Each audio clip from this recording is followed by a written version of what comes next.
My self प्रशांत अग्रवाल और welcome to again. काफी लंबे समय तक चैनल इनएक्टिव रहा, थोड़ा सा कुछ पर्सनल इश्यूज थे, थोड़ा सा कैरियर के लिए, लेकिन आज शुरू करते हैं दोबारा क्योंकि काफी बच्चों की डिमांड थी जो मेरे ऑफलाइन कोचिंग में थे। तो एनवायरमेंट सेक्शन जो मैंने उन्हें वहां पे पढ़ाया था वो थोड़ा बीच में रह गया था, वहीं से दोबारा शुरू करते हैं। लेकिन क्योंकि ऑनलाइन भी काफी सारे बच्चे हैं, उनको भी कनेक्ट कराना है। तो एनवायरमेंट यानी ईवीएस जो ये पूरा टॉपिक है, सब एग्जाम्स के लिए आजकल इम्पोर्टेंट है। आप देखते हैं यूपी टेट वगैरह जो भी या स्टेट टेट एग्जाम्स होते हैं उसमें एक मेजर पोर्शन रहता है।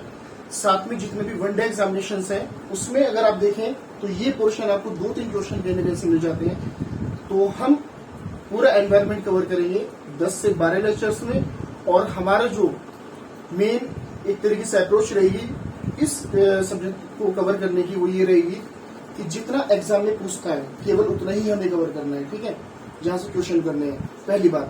दूसरी बात, सिस्टमेटिक वे में हम नहीं चलेंगे। पहले आज मैं आपको एक रैंडम टॉपिक करा रहा हूँ, ओजोन लेयर डिप्लीशन, ठीक है। थोड़ा सा कनेक्ट आप इसलिए कर पाएंगे, फैक्चुअल डेटा वाला कंटेंट इसमें ज्यादा होता है, और आपका काम ये रहेगा कि जब मैं इस लेक्चर को फिनिश करूंगा उसके बाद आप रैंडमली कहीं से भी ऑनलाइन किसी भी बुक से क्वेश्चंस उठाएंगे और आप देखेंगे कि आपको कौन सा क्वेश्चन जो मैंने आज पढ़ाया उससे बाहर है। आई होप सो कि ऐसा नहीं होगा। चलिए शुरू करते हैं। तो टॉपिक 1 है ओजोन लेयर डिप्लीशन।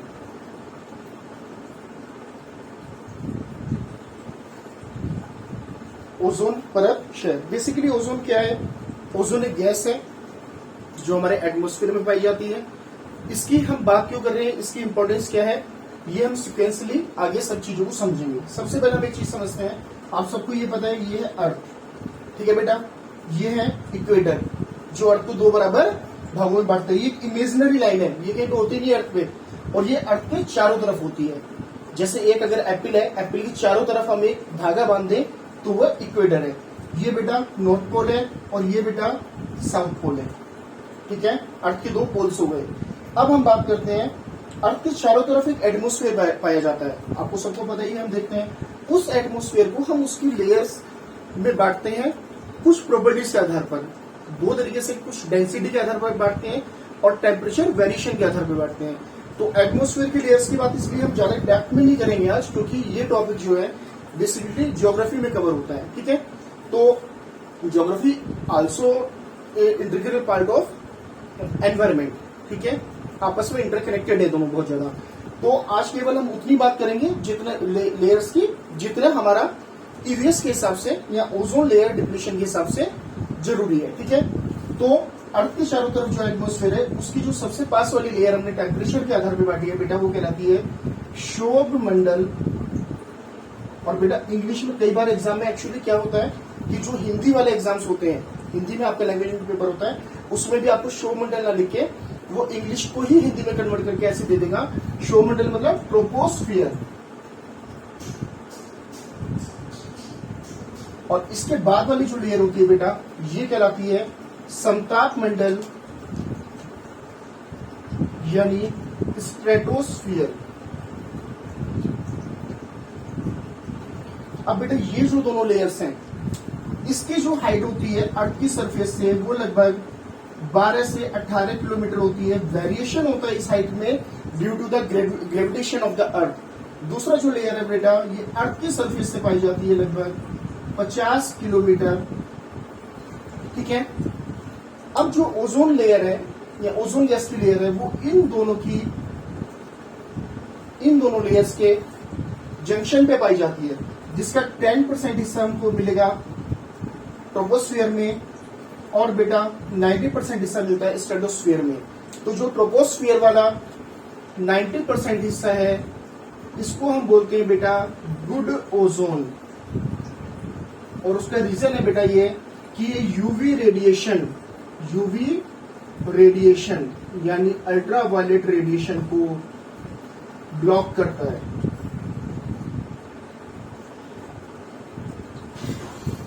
ये जो 10% बेटा, ये जो 10% हिस्सा है यानी ट्रोपोस्फियर वाला, ये बेटा कहलाता है बैड ओजोन।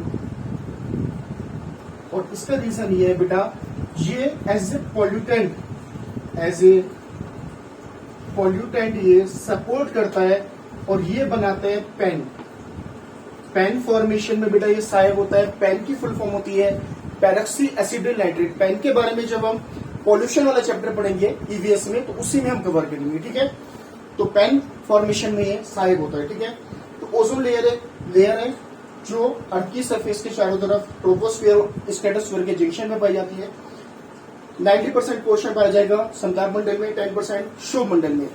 दूसरी बात हम अभी ये करते हैं, एग्जाम में अगर क्वेश्चन पूछता है कि ओजोन लेयर कितनी ऊंचाई पर पाई जाती है, तो आप देख रहे हैं कि एवरेज जो इसकी हाइट है वो लगभग 20 किलोमीटर है।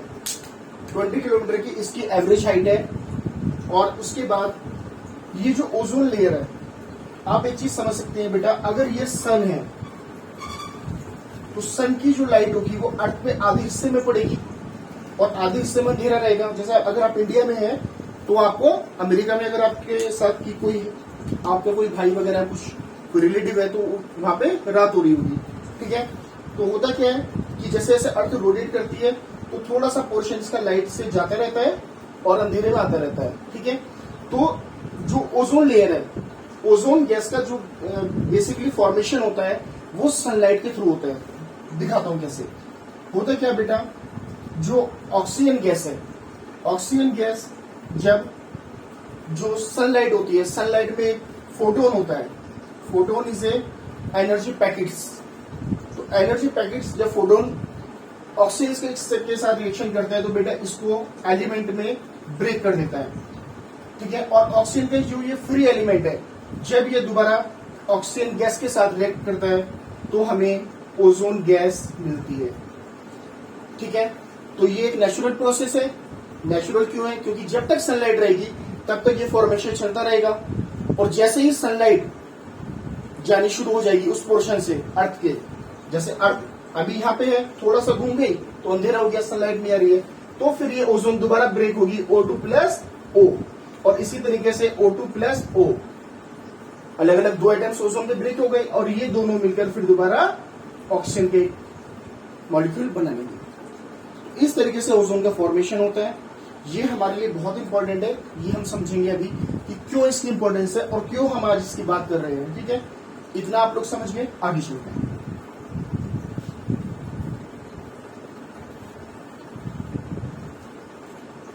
तो बेटा ओजोन गैस के बारे में जो बताया था या ओजोन लेयर के बारे में जो बताया था सबसे पहले, वो 1913 में बताया था चार्ल्स फैब्री और हेनरी बुसोन ने, ठीक है।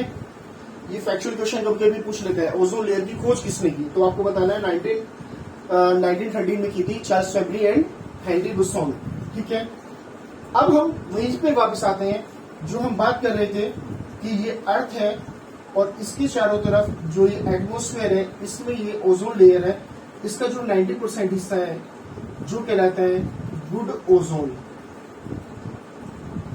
क्योंकि ये यूवी रेडिएशन को ब्लॉक कर रहा है। अब ये यूवी रेडिएशन को अगर ब्लॉक कर रहा है तो बेटा जो ये यूवी रेडिएशन है ये क्या चीज है, इसको देखते हैं। ये बेटा हमारा सन है, सन से हमें लाइट मिलती है और ये जो लाइट मिलती है इसका एक पूरा स्पेक्ट्रम होता है। उस स्पेक्ट्रम का एक छोटा सा हिस्सा होता है जिसको हम बोलते हैं अल्ट्रावायलेट रेडिएशन, ठीक है। इसको बोलते हैं यूवी रेडिएशन।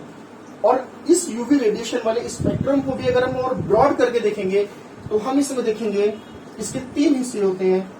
ये तीनों जो अभी मैं बता रहा हूं, यूवी ए, यूवी बी और यूवी सी, तो ये तीनों जो हिस्से हैं बेटा ये किस हिसाब से हमने इसको डिवाइड किया है, वेव लेंथ के हिसाब से।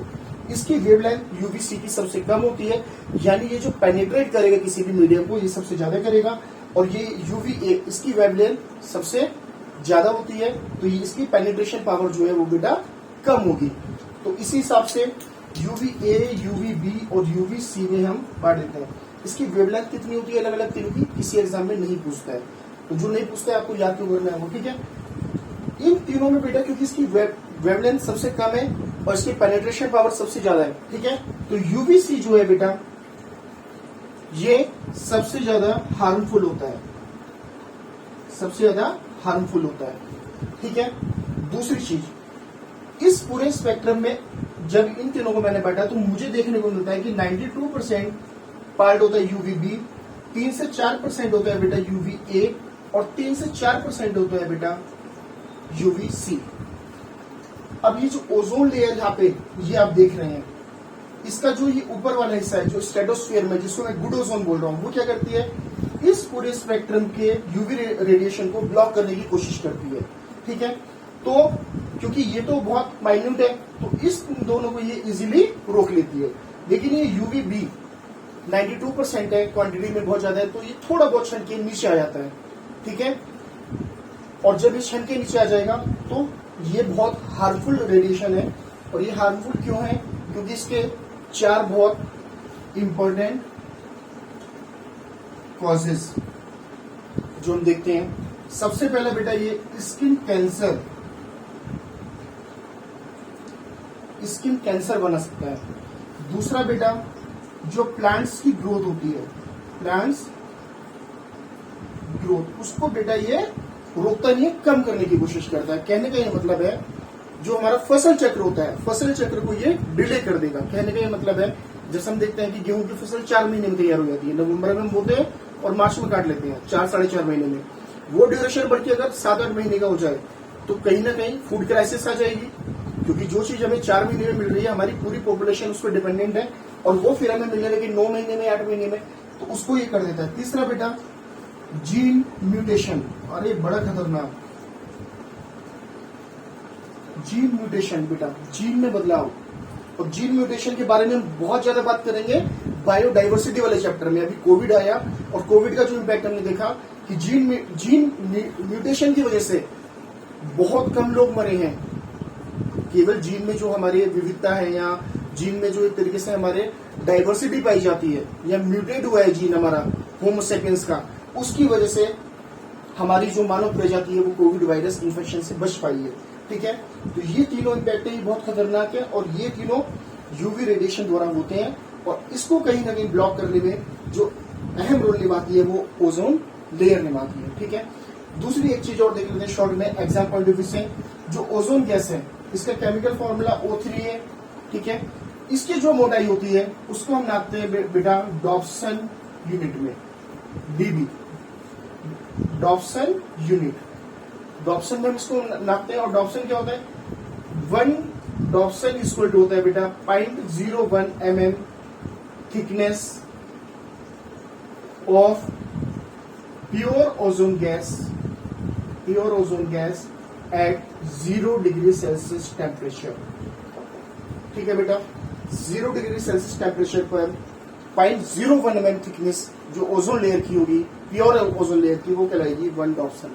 ठीक है, डॉप्सन में हम इसको नापते हैं। अब हम इसकी पूरी ये बात क्यों कर रहे हैं, ये ठीक है ओजोन लेयर है, ओजोन स्टैब्लिश है, नेचुरल, बनती रहती है, टूटती रहती है। ठीक है, पृथ्वी के चारों तरफ है और इस रेडिएशन को रोक रही है और इन चीजों से हमें बचा रही है। हम इसकी बात इसलिए कर रहे हैं कि ओजोन लेयर में डिप्लीशन शुरू हो गया। कहने का ये मतलब है कि ओजोन लेयर जो नॉर्मली अगर इतनी मोटाई की थी तो कुछ जगह पे उसकी मोटाई कम होने लगी है और ये बहुत चिंताजनक बात है, क्योंकि जैसे इसकी मोटाई यानी इसका कंसंट्रेशन कम होगा तो बेटा ये जो रेडिएशन है ये फिल्टर होके अर्थ पे आ जाएगा और ये अर्थ पे आएगा तो बेटा ये क्या करेगा, ये तीनों काम करेगा। तो ओजोन लेयर की जो नॉर्मली बेटा मोटाई होनी चाहिए वो 300 डॉप्सन होनी चाहिए, जहां पे बेटा ये 220 डॉप्सन से कम अगर हो जाती है तो हम इस स्थिति को बोलते हैं ओजोन लेयर डिप्लीशन या ओजोन होल। आपने कुछ सस्ती सी बुक्स होंगी उनमें पढ़ा होगा ओजोन होल। ओजोन होल कुछ नहीं होता है, छेद वेद कुछ नहीं है कि कपड़े में सिगरेट लगी वो छेद हो गया, ऐसा कुछ नहीं है। ओजोन होल का मतलब केवल इतना है बेटा कि उस जगह पे ओजोन लेयर का कंसंट्रेशन थोड़ा से कम हो गया। आप देख पा रहे हैं ये ऐसे जा रहा है ऐसे, तो यहाँ पे कंसंट्रेशन थोड़ा कम हो गया, लेयर एक पतली हो गई। ठीक है, और एक चीज और, ये जो ओजोन लेयर है मैंने केवल इसका एक पार्ट सेगमेंट यहाँ पे दिखाया है। ओजोन लेयर पृथ्वी के चारों तरफ एटमॉस्फेयर में ऐसे ही है जैसे आप लोग एक संतरा देखते हैं, संतरे के चारों तरफ छिलका हर जगह होता है ना, उसी तरीके से संतरे को आप अर्थ मान सकते हैं, जो अंदर की जो जिसको हम स्प्लिट करके खाते हैं, फांक, ठीक है। और उसके चारों तरफ जो छिलका होता है वो बेटा ओजोन लेयर है, ठीक है।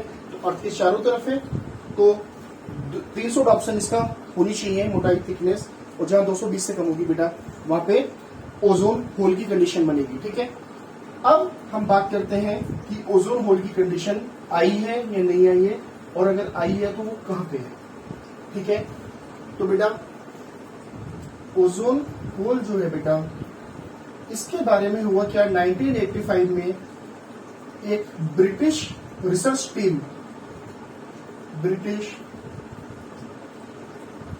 टीम ने जो ये मैंने अर्थ बनाई थी, इसका जो साउथ पोल है, ये पूरा रीजन अंटार्कटिका रीजन कहलाता है। इस अंटार्कटिका रीजन में ब्रिटिश टीम ने एक ओजोन होल का पता लगाया, यानी यहाँ पर जो ओजोन की थिकनेस है वो 220 डॉप्सन से कम है, ठीक है। यहाँ पे पता लगाया, और ये क्वेश्चन अक्सर एग्जाम में रिपीट होता है कि ओजोन होल का पता कब चला, 1985। किसने पता लगाया, ब्रिटिश टीम ने। कहाँ पे लगाया, साउथ पोल या अंटार्कटिका के ऊपर। कहाँ पे बेटा, अंटार्कटिका के ऊपर, ठीक है। अब जब इसके बारे में पता लगाया, तो अब किसी चीज के बारे में अगर हमें पता लगता है, कोई बीमारी हुई, आपको फीवर हुआ, आप डॉक्टर के पास गए, तो दो चीज होंगी, डॉक्टर उसको डायग्नोस करेगा, उसका कारण पता लगाएगा, और साथ में बेटा उसका उपचार करेगा, आपका ट्रीटमेंट करेगा। तो यही हमने किया। सबसे पहले हमने इस ओजोन लेयर में जो होल हुआ है या फिर इसका जो डिप्लीशन हुआ है उसका कारण पता किया। तो जब हमने इसका कारण पता किया बेटा, तो सबसे पहले मुझे एक रीजन मिलता है, एक कंपाउंड CFC, क्लोरोफ्लोरोकार्बन।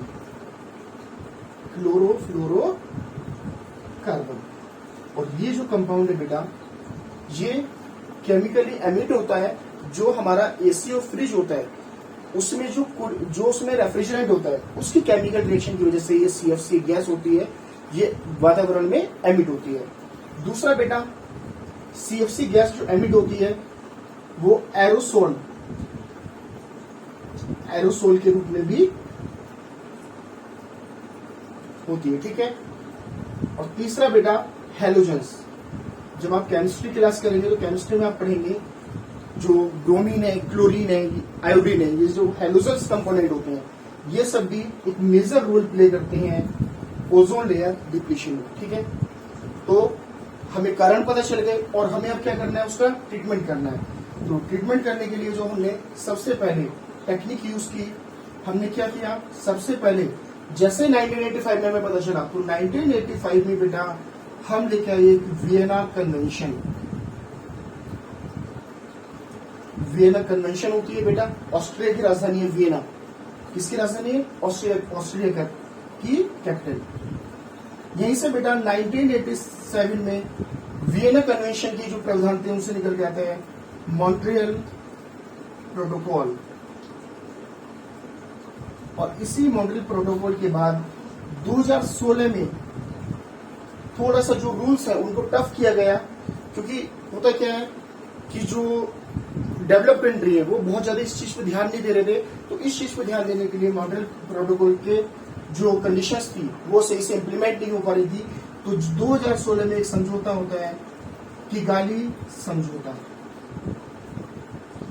और इस किगाली समझौते से बेटा 2019 में यूरोपीय यूनियन, जो आजकल बहुत न्यूज में है, रशिया और यूक्रेन वाला जो वॉर चल रहा है, उसमें आप देखेंगे यूरोपीय यूनियन का बहुत जिक्र होता है, करंट अफेयर से रिलेटेड टॉपिक है।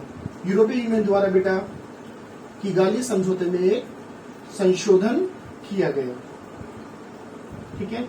और इस संशोधन को, जो किगाली संशोधन हुआ है बेटा 2021 में, हमारी भारतीय संसद ने इस अपना अनुसमर्थन देके बेटा इसको पास कर दिया कि हम इससे एग्री कर रहे हैं, ठीक है। वियना कन्वेंशन हम लेके आए 1985, क्योंकि बेटा ये बहुत क्रूशियल है। जब ओजोन लेयर होगा हमें पता चला, क्योंकि इसके जो इम्पैक्ट है वो बहुत खतरनाक है। स्किन कैंसर, जीन म्यूटेशन और पौधों की वृद्धि को रोक देता है, ठीक है, प्लांट ग्रोथ को कम कर देता है। तो बेटा हमने 1985 में वियना कन्वेंशन लेकर आए, इसे 1987 मॉन्ट्रियल प्रोटोकॉल लेकर आए, 2016 किगाली समझौता लेकर आए, और 2019 में इसमें एक अमेंडमेंट किया गया EU द्वारा, यूरोपीय यूनियन द्वारा 2021 में भारतीय संसद ने इसको पास कर दिया। ठीक है, तो ये सब जो हमने पढ़ा है, ये ओजोन लेयर क्यों है, कैसे है, कहाँ पे है, फॉर्मेशन कैसे होता है, रीजन हम क्यों पढ़ रहे हैं, क्या ओजोन डिप्लीशन है, ये सब चीजें हमने इसमें देखनी है। एक क्वेश्चन आपसे और छोटा सा पूछ लेता है, कई बार होता क्या है बेटा, जहां पे ओजोन गैस जरूरत से ज्यादा एक तरीके से बहुत ज्यादा कंसंट्रेट हो जाती है। मैं लोअर एटमॉस्फेयर की बात कर रहा हूं। मैं अगर ये अर्थ है तो अर्थ का जो शोभमंडल वाला पोर्शन है, इसमें निचले हिस्से की बात कर रहा हूं। ठीक है, नेचुरली वो कहां पाई जा रही है, शोभमंडल समताप मंडल की सीमा पर, लेकिन मैं उसकी बात नहीं कर रहा हूं, मैं अर्थ की बात कर रहा हूं। अर्थ से थोड़ी ऊंचाई पर शोभमंडल में अगर ओजोन गैस की अधिकता होती है बहुत ज्यादा, तो इसको हम बोलते हैं बेटा ओजोन हेलो। इसको हम बोलते हैं ओजोन हेलो। और ये जो ओजोन हेलो है, यानी ओजोन गैस की अधिकता वाली कंडीशन है, ये भी खतरनाक है, क्योंकि जो ओजोन गैस है वो हमारे जो ह्यूमन बॉडी है उसमें थोड़ा सा एडवर्स इफेक्ट डालती है। कैसे? 2-3 चीजें करती है। एक तो बेटा आपकी आंखों में जलन हो सकती है बहुत ज्यादा है, तो आप डायरेक्ट कांटेक्ट में अगर उसके आ गए तो आंखों में जलन हो सकती है बेटा। तीसरा बेटा स्किन प्रॉब्लम आपको हो सकती है। और तीसरा बेटा जो लंग इन्फेक्शन है, यानी आपके जो फेफड़े हैं, लंग इन्फेक्शन क्रिएट हो सकता है। ये 3 चीज हो सकती हैं। और इस ओजोन हेलो का पता, होल अलग है, हेलो अलग है। ओजोन हेलो का पता जो लगाया था वो लगाया था बेटा J.W. कैंट मूर ने लगाया था इसका पता। और कहां पे लगाया था बेटा? तिब्बत के पठार के ऊपर। तिब्बत के पठार के। तो मेरी तरफ से अब ये टॉपिक फिनिश होता है ओजोन लेयर डिप्लीशन का। अब आपका काम क्या है? क्वेश्चंस निकालिए, जितने भी वनडे एग्जाम में आए हुए क्वेश्चन हो, SSC हो, UPSC हो, कोई भी स्टेट गवर्नमेंट द्वारा कंडक्ट कराया गया एग्जाम हो, जो भी हो, आप देखिएगा और फिर मुझे बताइए, कमेंट बॉक्स में बताइए कि ये वाला क्वेश्चन मेरे पढ़ाई हुए सेक्शन से बाहर है। ठीक है, तो ऑल द वेरी बेस्ट। जय हिंद दोस्तों, अगले लेक्चर में मिलते हैं। Thank you.